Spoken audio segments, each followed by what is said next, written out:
Positions have moved from traditionally and members allied to the Kenya Kwanza administration and the coalition now occupied by members of ODM party. Bwana Sossion, I remember on one of the discussions here, you said that the kind of working arrangement between President William Ruto and Raila Odinga, or ODM, was purely at the executive level. But we've seen the kind of inroads the ODM party has had in Parliament. Do you see this as a bit of a political risk for the majority side, as it were? I still insist, because that's the provision of the law, it's the provision, it's the tradition of the House, and it's within our parliamentary system.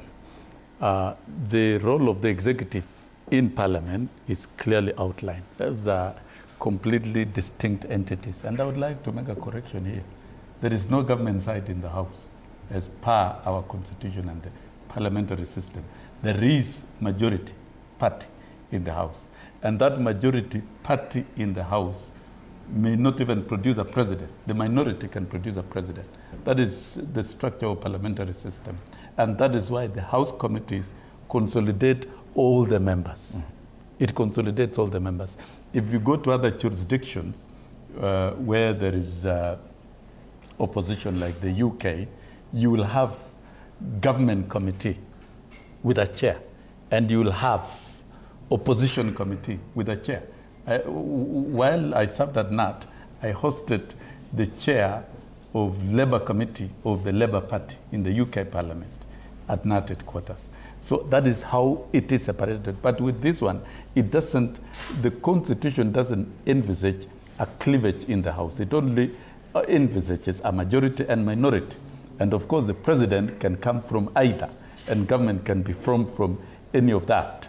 So the membership of the committee as per the standing orders is appointed by the appointment committee. Those members will elect their chair.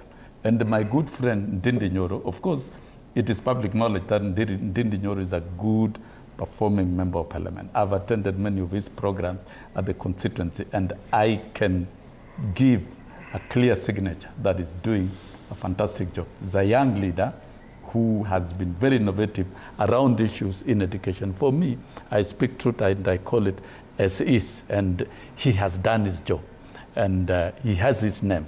And so I don't want to wade into the politics of inside of the House, of those who have been exited from committees and those who have been elected. It doesn't matter where they come from. Those are politics of the House. They're doing their own politics.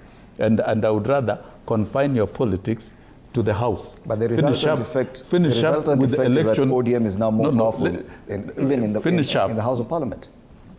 Of course, ODM was powerful. It had 85 members. It has 85 members of parliament.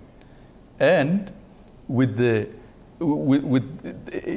don't rule out the fact that there is strong cooperation between ODM members and UDM members within the House, and likely Kenya Kwanza. And it's going to affect business in the House. The orientation will definitely change. That is orientation within the House. And that orientation does not mean the instructions from the executive, that anything could happen. ODM could withdraw from that MOU. There is political horse trading among themselves. That is what they are doing. And it is within their right. That has got nothing to do with us outside. The question was, it has nothing to do with the political risk involved in that. President William Ruto, yes, is going to give a lot of his cabinet to ODM, but in the House of Parliament, or in both houses of Parliament, he has also ceded too much ground to ODM. Is there a risk involved in that? Now that you're seeing that even members of the Kenya Kwanza coalition not a question of ceding too much ground to ODM. Parliament does not belong to Kenya Kwanza. It doesn't. Parliament does not belong to ODM. Parliament does not belong to WIPA. It belongs to all the elected 349 members, with the majority and minority clearly defined. And we have seen all this. But then with the membership of the committee, because I've also been, I've been serving, I've been in that space, anybody can qualify to be elected as a chair, if they so wish. And Ndindi Nyoro is a member of the budget committee. He has not been de-whipped out of the budget committee, and he did not offer his... Does anyone else see a risk? He did not offer his candidature in the workings for of the National Assembly. And I think, Fred Indimuli, we are trying to magnify political happenings within Parliament, which are political happenings within Parliament have operations always of been the very members of consequential. Parliament, and it is their own privileges, it is their own rights. Do you see a I risk? think let Parliament do their work as per the standing orders. Let them elect whom they want to elect, and let us demand for delivery of services from the National Assembly. All the dynamics in let Parliament are consequential be accountable politically to the people of Kenya. But I think trying to